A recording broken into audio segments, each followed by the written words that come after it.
Hi, welcome to the shelter. I am so very grateful to receive this honor, and I'm even more grateful to be able to share a little bit about the shelter story with each of you who are here tonight. The shelter, when I first started with them over 11 years ago, was located in a 4-unit apartment building.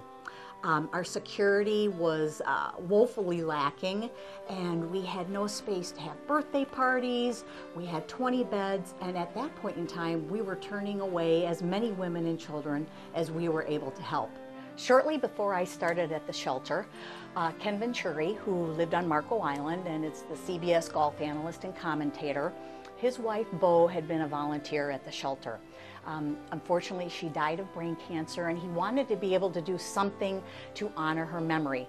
So he gathered top golf professionals from all over the country and put together an amazing golf tournament which raised close to $1 million. That $1 million was the catalyst and the seed fund then from which this whole campaign began, and then thus this amazing facility was created. I can't think of a better job than the job that I have here, working for the shelter and supporting the men, women, and children that we serve. There is not a day that goes by that I don't thank my lucky stars for the opportunity to work here, for our amazing set of directors, our fabulous advocates, and this over-the-top development team that we have here. Many people will ask us, a lot of us, when we're out in the community and talking, why is it that you do what you do each and every day? And I guess it just goes back to a number of stories that we see and witness each and every day. But I guess one that I can share with you that kind of sums it up is one day I was walking out of the building. I was going to a meeting, and there was a woman under our portico share, and she was crying. And so I obviously went up to her to comfort her, and I said, "How can I help you?" And she just said, "Thank you. Thank you so much for this place." You know, she said, "I don't like how I got here, but I can't tell you how grateful I am for everything that you're doing for me while I am here." And we witness that each and every day, and that's what it's all about. A lot of individuals will ask me, "Cindy, how do you know you are supposed to be here? What, when you first started working at the shelter, was kind of the turning point?" And I think one of the most magical moments, and there have been many, there are many, but one of the most magical moments was when we had our celebratory groundbreaking.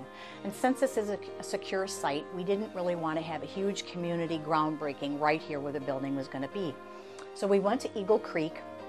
Everyone had their shovels and their hard hats, et cetera, and we turned the earth, and Ken Venturi was there. He had flown in to be with us on that day, and we had a soloist.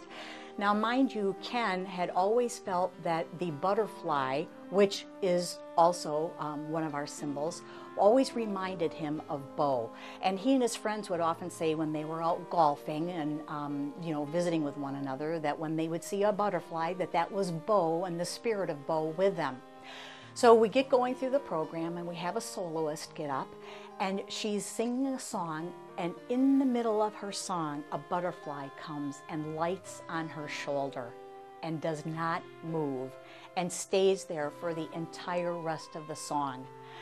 Well, obviously you can only imagine, tears were pouring down people's face, and then that butterfly continued to remain on her shoulder. And so it was that spiritual, that magical moment that I knew I was here and I was doing what I was supposed to do.